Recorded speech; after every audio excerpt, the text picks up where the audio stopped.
Welcome everybody to Worldwide Academy Training Services podcast. This is Donna Penna here, and I'm Executive Director of Worldwide Academy Training Services. And I have our lead instructor, Thurston Gill Jr. with us today. Again, so happy to have him back. If you guys did not watch the last broadcast that we did about Thurston's story and the accident that he had and the recovery he's going through, please check it out.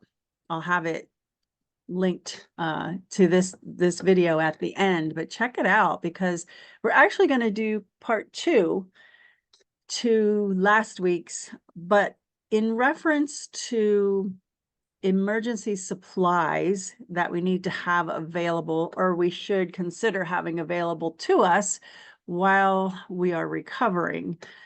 So before we do all that, I just want to remind you to please hit the thumbs up, the like button, subscribe, share, comment. It is the only way, and especially with the topics that we're talking about, is the only way that more people are going to see this through this platform, because we do have some topics that, people need to hear about and want to hear about, and they won't be able to get to it unless it's shared and unless you hit those buttons and subscribe. And don't forget, you can hit the notifications bell so that you know when the next video will be up. All right, so thank you for doing that in advance. And so, okay, Thurston, how you doing today? I'm doing pretty good. Hello, everyone. All right, so just a real quick recap of last week. Thurston shared with us how when he was hiking with his grandchildren, he stepped into a sinkhole and ended up having a pretty severe, serious injury to his legs, broke 2 bones, right? He's a metal man now. He's going to be going off in the airports if he goes through. But he's recovering well. It's a slow process. But we talked a little bit about the things that he could have used, or he has used, during his time of recovery, because you've been pretty much laid out, just now getting up and walking around. And you still have a way to go, but there was a time when you couldn't. So, and you didn't have a 24-hour service made, right, or, aid. So you had to deal with some things. So I'm going to turn it over to you and let us know what kinds of things you were using. Okay. Yeah, what I discussed with Donna is, first of all, I wanted to highlight the fact that many of us that are into preparedness do so with the idea of preparing probably for the worst case scenario, and which is fine. But the truth or the reality of the situation is that most of our crisis or critical incident events are probably not going to be the world changing as we know it on a universal scale, but it might be on a very personal scale. In my case, it was a catastrophic injury that resulted in me having surgery on my leg, where I had to spend, as a result, I had to spend about a month or so in bed for the most part. And going through that experience, I definitely had to learn how to apply all of my preparedness skills from a mental into spiritual and material standpoint. And in the last video, we talked about a lot of what I had to contend with mentally and spiritually, and having that preparedness mind. But I wanted to talk today about some of the material end, or the material aspects of preparedness that I don't think we really think of. And be honest with you, I really didn't think of. One thing that I want us to understand that even in a catastrophic event that is the world changing as we know it situation, people can get injured. You can get injured Mhm. personally, family member can be injured. In those situations, we need to make sure that we take steps in preparing for dealing with those situations. I want to talk about some of the simple or daily things that I had to contend with that I'm glad I was prepared for in terms of supplies and materials that I was able to make do. First of all, I did not realize how important it is to not only eat, but to eat healthy to recover from injuries. Mhm. The last thing I really wanted to do was eat, not the last thing, but I did not have much of an appetite. I had to force myself to eat. I had to force myself to drink Mm. because that's the other end. Literally, the more, let me just say this. When you're recovering from a physical event like a trauma, you're going to be on medications most likely. The trauma of the event, in addition to the medication, it changes your whole system. Mm. You're getting used to, in my case, I was getting used to being cut open in several different places. And one place was where the bone came through when it broke my leg. Having foreign objects inserted and screwed into my body, and then my body having to deal with it, Mhm. stitches in several places. And just dealing with that healing process, but then you're on medications that can affect your digestive system as well. It is quite an event. It's quite an event. Let me Mm. break it down and make it more practical to you. Um, it's important that you drink or you drink a lot of water. You have to stay Mhm. hydrated. Okay, very important. Well, the more water you drink, the more Mhm. you have to urinate. And unless Mhm. you buy something that contains a whole lot of urine in one shot, you're gonna have to get up, or somebody's gonna have to dump that urinal. Mhm. It can't be, and if you're doing it and you're already in a situation where you're recovering, Mm. you can only carry but so much, and you can only get Right. up and do Mm. so much. Right. So it's like you have to, in your mind, you're trying to make a compromise. I drank less, I urinate less, so it's less time I have to dump the urinal, less time I have to get up and go to the bathroom. And you're Mhm. playing these little games with yourself. Yeah. The real answer is you must drink as much as you need to because your body needs it. Mm. Same with eating. Don't have much of an appetite, but it's very important that those nutrients are there to help recover the brokenness of my body. And I Right. don't want to get into the science of it because I'm not too skilled in it. But believe me, I really came to understand how important it was. But again, the more you eat, the more waste you're gonna have to you have to move. Now, Mhm. I was in a situation where I was in a non-weight bearing situation. I was not permitted to bear weight on my leg at all. Mm. That means that I have to support all of my weight on my one leg, or I'm not saying all the weight, but I had to use a walker or use a wheelchair to Mhm. just go to the bathroom.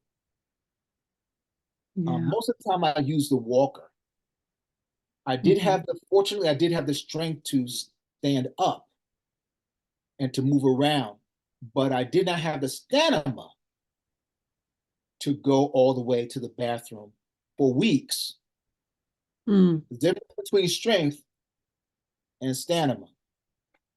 My healthcare providers were really surprised that I had the strength to stand up and get out of bed and get out of chairs pretty easily because I did have the upper body strength, but I did not have the stamina to move that body on one leg with a walker for a period of time. I had to work up to it.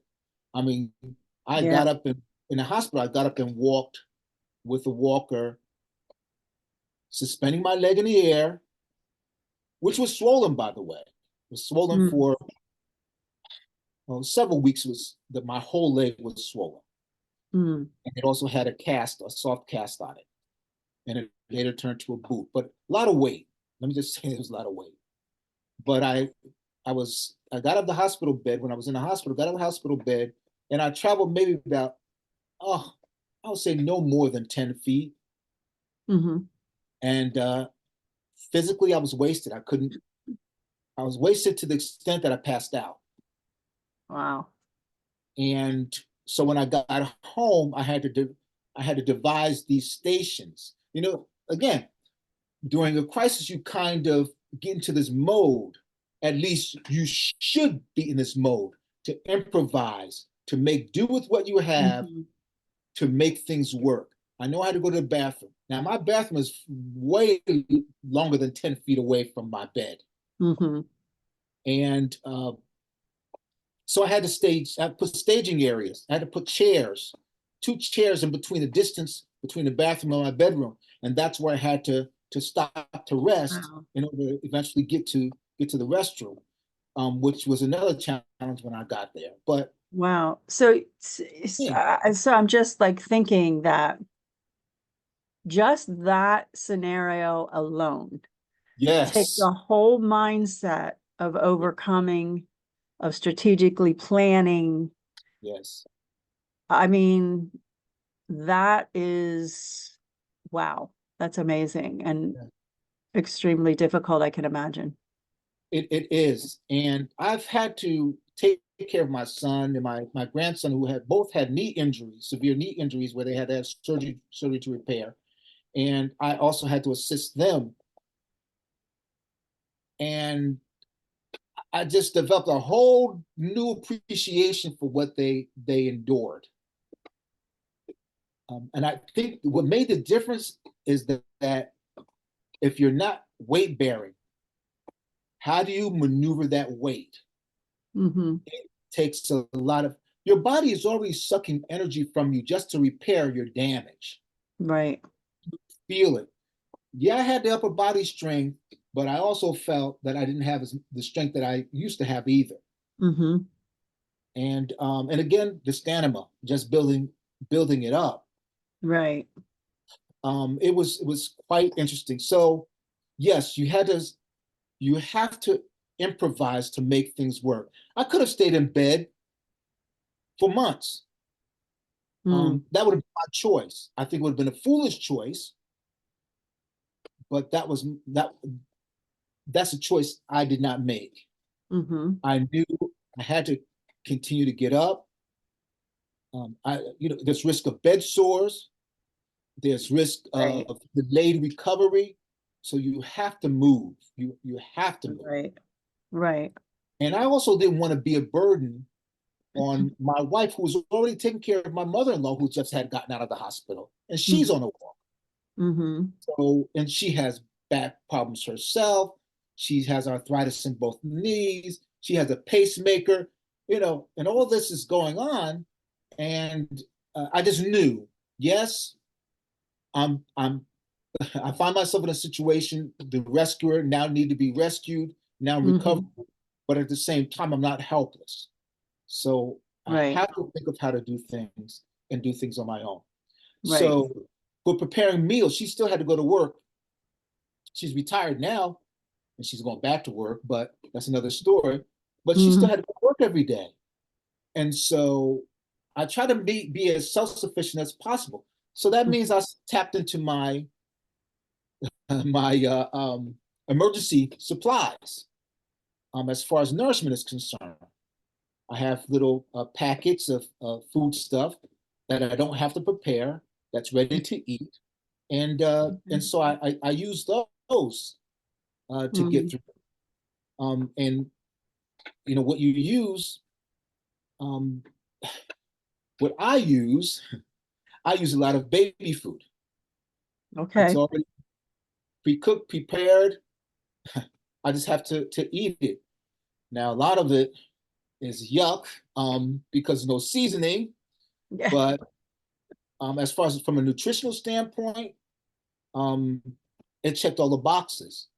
It made sure it had the nutrition that I needed. Okay. And I didn't have to prepare it. I didn't have to, uh, go through all the changes, and didn't have to depend upon somebody else to provide it for me. Mm. So I think I told you I go to Walmart and buy the dollar. Sometimes they are less than $1. The baby packets, the yogurt, Hmm. and they Right. also have baby food in the packets. I load up on those because I take them with me when I'm hiking anyway. Well, I was just going to say that those are good to have if you are stranded out Definitely, somewhere. definitely. Yeah.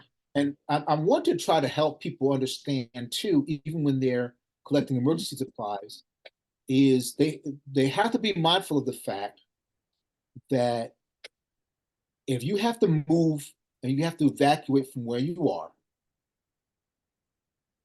it's very difficult to carry cans and jars. Hmm. So just understand that. It's very difficult to carry cans and jars. So Right. where do we compromise? Where would we make the compromise to be able to provide enough food for not only myself, but for my family? Hmm. Packed, prepared foods, food that you add water to, or baby food, Hmm. and make it that way. But the idea is that um, these supplies are not there just for the worst case scenario. There can be scenarios that aren't as catastrophic, but nonetheless still feel the need. And Right. those packets are. The other thing is hygiene. I'm one of those people. I'm not a clean freak, but I like to feel clean. And when you can't go to take a shower, you can't get in the bathtub, and you're in bed for a lot of the time, it presents again a challenge. Now I Hmm. know they call sponge wash with a tub of water and so on and so forth, and I did that. But also I found that it's not just washing up; it's also keeping my hands clean, Mm. or my face, or just freshening up. Right. I have in my emergency supplies, I have a whole lot of wipes. I stockpile wipes. I think they're just so important for cleaning up, Hmm. freshening up. When I go Right. camping, I don't I don't especially when there's no showering facilities. I don't just like going grungy, and I know people do, and that's their prerogative. But me, Yeah. I take wipes, Yeah. and do my bird bath with wipes. And I had to use a lot of wipes, Hmm. to feel clean. And it makes you feel better, from Right. it makes me feel better.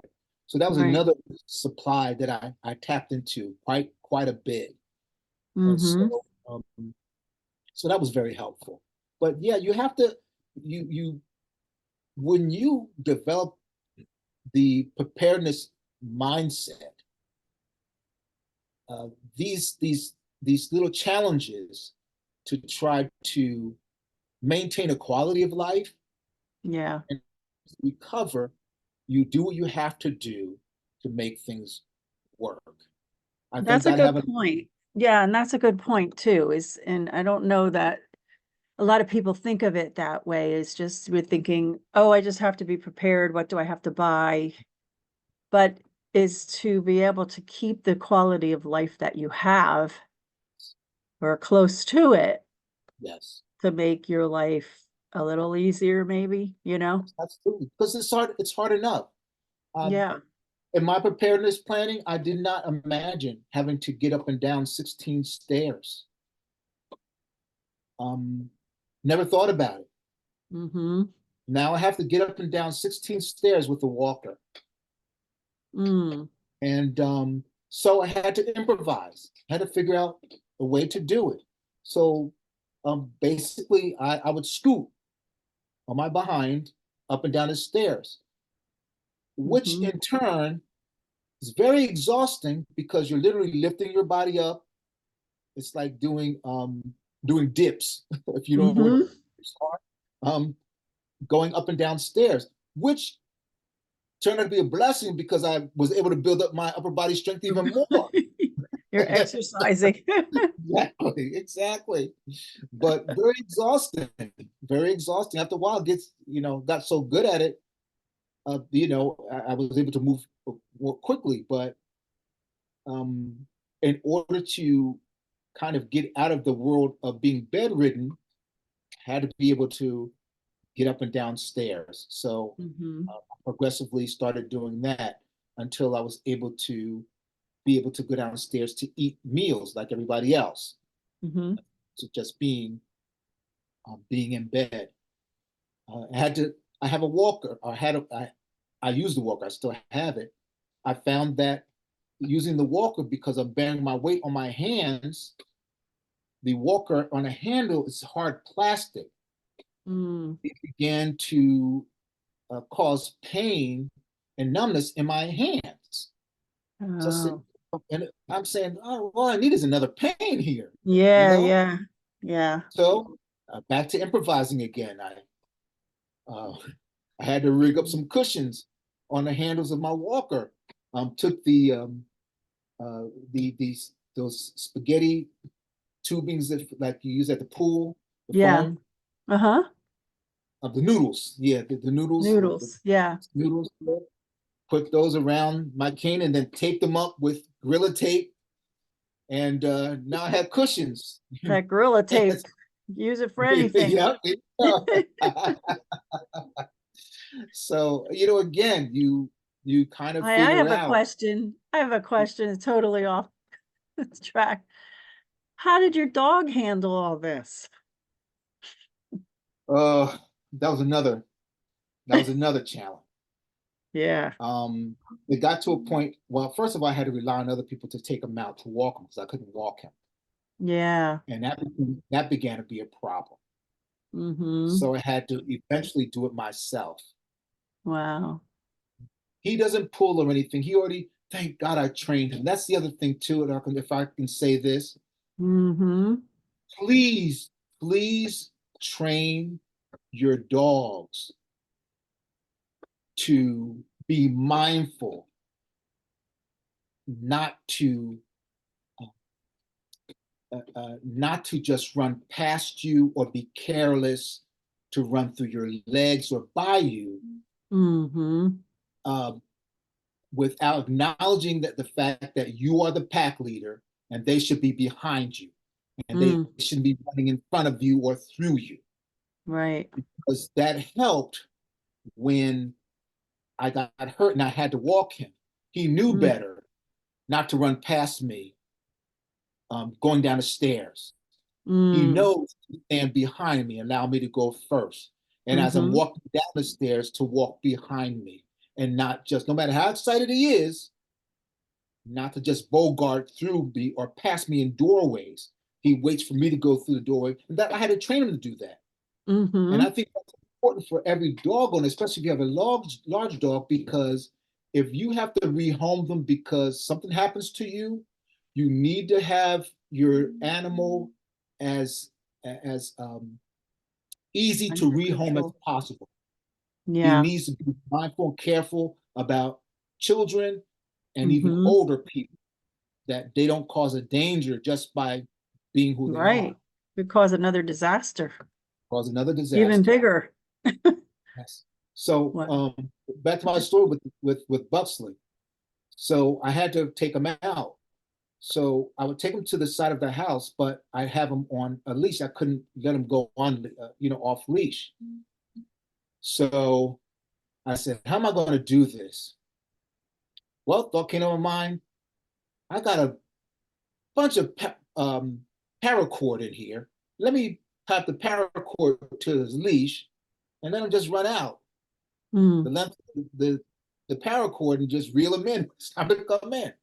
And so I still use that today, actually, because I still have a boot on, but yeah. I can now allow him to walk in the yard and go about and just reel him in without losing him. Wow. So he had to learn to become a service dog almost Pretty again. much, pretty much. He learned as well. He learned as well. So, Wow. so paracord, yes. Other uses for paracord is as a long lead. Yeah. Long lead for your dog. Yeah. So those are the things that came to mind Okay. where Yeah. you just have to improvise. You especially if you have the supplies, and if you don't have the supplies, just make do with what you have. Right. But the idea is that you don't. We want to try to improve our life or uh, retain as much of what we consider normal as possible, but that just doesn't happen. We have to make it Right. happen. By the grace of God, you have to make it happen. Yes. And that's the thing. We need to take the time to do these things. And I'm guilty of it myself. I mean, I do have my list. Um, but I'm not thinking, in that way. So I appreciate you sharing that with us because, yeah, it's just a whole different twist on everything, you Yeah, know? it is. Yep. So, um, wow, good stuff. Thank you. Thank you for sharing that. And if you guys have any other ways, any other thoughts on this, put the comments below or share with us. This is the whole idea is to get information out to people so that, we're here to help one another. And that we can all be of service to one another if we share, even if it's just a little bit of, little bit of knowledge that we have or experiences that we have.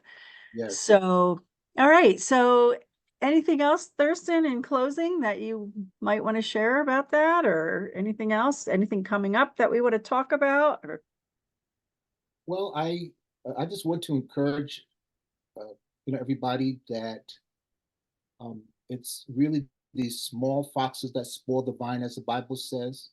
We're mm, looking for the big things when it's the small things mm, that can cause the most problems. If we're not thinking about it, we're not preparing for it. If we don't take it seriously, and why sacrifice more of your quality of life when you don't have to? mhm, We were blessed. Many of us are blessed with in our situations to be able to not have to do that. So let's do our due diligence and also be like Donna said, share what information you have, share your ideas. A lot of people are sitting on nuggets of treasurable knowledge that if only they shared it, it could make somebody else's life so much different, so much better. mhm, But we don't realize how much valuable information we have. So please don't be timid. mhm. Share what you know. If it comes to your heart, you think somebody benefit from it, just share it. It doesn't. This is the thing. It doesn't have to appeal to everybody. Don't worry about Right. it appealing to everybody. Right. You It's don't just have to be a teacher. You don't have to be an instructor. You don't have to have this as your main focus. You know, I want to encourage you to be active in the groups we on Facebook, our emergency preparedness group, Worldwide Academy Training Services Emergency Preparedness Group. Be active in there. We're not there just to feed everybody. We should be helping yes, each other. Same thing with here on these recordings on YouTube and wherever, if when we put them on our website. Um, yeah, just share what you know. I mean, we need to help one another. And I wanted just to go back quickly, what you said about, this may be a small thing, but to you, it was a big thing That's right. You know, That's when right. we have these emergency situations ourselves, when we have accidents and things like that, injuries, illnesses, diseases, it's a big thing. So, but you're right. We do tend to think on the grand scale of things, the world, the community, you know, those kinds of things, our family, like, you know, the big things, like you're saying, big disasters or things like that. But these are big things when they happen to our bodies, our minds, to us personally. So, okay. Well, thank you once again. I don't know what our next topic's going to be as usual, but we'll come up with something. I'm sure something will come up because there's always something to talk about. So don't forget to like, subscribe, share, comment, ring the notifications bell so that you get notices of what that next discussion will be about. So I'll put some links below to our website and Facebook links, Instagram, wherever else we are. So much out there. I'll see you again. Thank you so much, Thurston. Yes, thanks, everybody. Great. Appreciate it. Everybody stay alert, stay aware, keep prepping. Yes. Ciao.